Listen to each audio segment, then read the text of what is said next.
Welcome back to another episode of School Story. Today we are doing a book study. Dive into the book How to Know a Person by David Brooks. We're going to look at the book and see how we can apply it to schools. So the book is an in-depth discussion and it explores how our modern individualistic culture, how we've lost the art of truly knowing and understanding and connecting with other people. What's really interesting is he looks into the philosophy, also the psychology, and some of his own life experiences to try and illustrate how we can cultivate deeper bonds beyond just level relationships.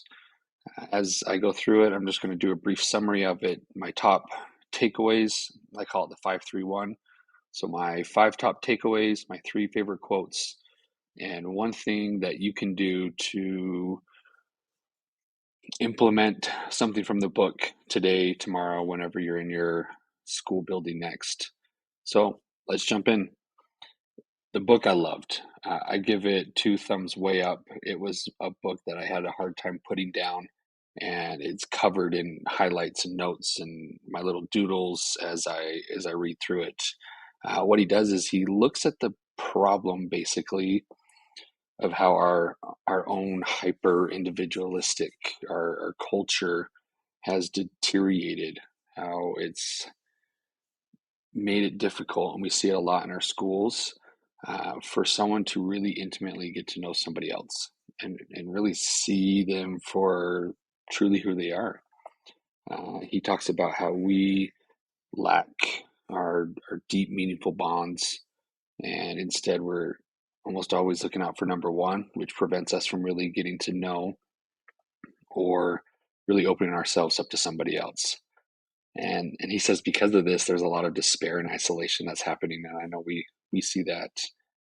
He proposes basically that in order to overcome that, we need to really learn the lost art, if you want to call it that, of really getting to know someone, soul on soul or soul to soul, as he calls it.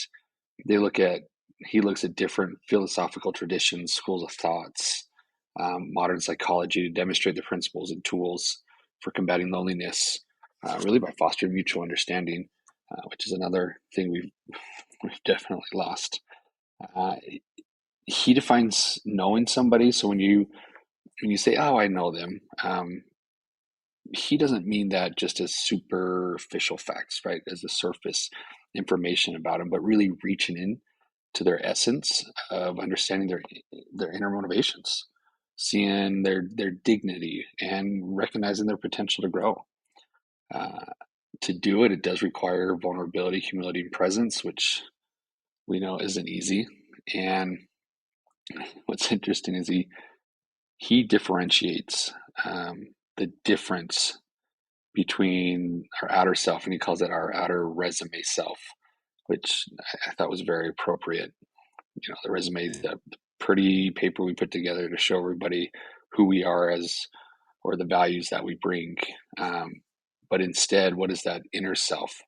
What is that inner voice talking? What is our deepest values? He suggests that when we concentrate on the inner part, and or the inner part of somebody else, and we're asking better questions and we're listening without judgment to connect to that deeper layer, when that happens, that intimacy, that connection happens. When you are having those level of conversations, when you're sharing expressions or experiences, and you're expressing that affection, uh, that cultivates knowing someone on a much deeper level. Because truly knowing others, we can discover meaning and transcend our isolated selves. For teachers, educators, these insights can really profoundly shape the way we relate to students. Not only to students, but maybe to teachers and to community members, stakeholders, everyone that comes across our way. So let me give you the 531. So my five top takeaways, how to know a person. Number one, ask thoughtful, open-ended questions. Those questions are going to reveal the motivations. He suggests asking what and why is what he thinks are important. He also mentions that by asking the what and why, you get to know other people's dreams, their longing, their purpose, what really excites them. This is going to draw them out more than a fact-based question. He also talks about listening intently, uh, without interrupting, and judgment, which is really hard to do. Give people generous space to share freely. Don't impose your own biases. Look at the third thing, notice people's talents first, flaws second, which isn't always easy.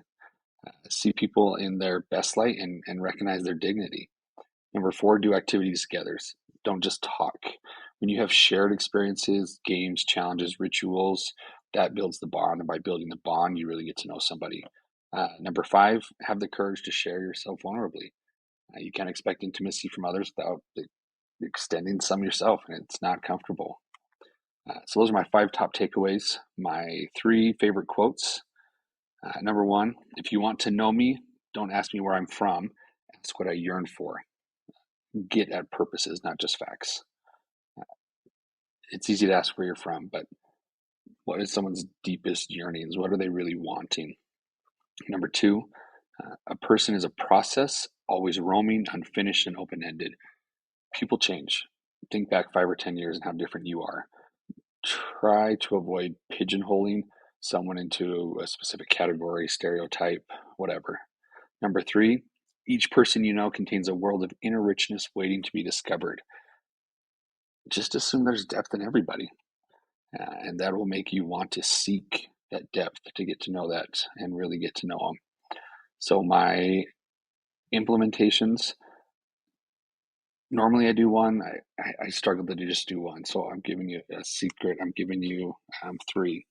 In class, have students pair up, interview each other about their dreams, interests, and values, and have them introduce their partner to the class. That builds empathy.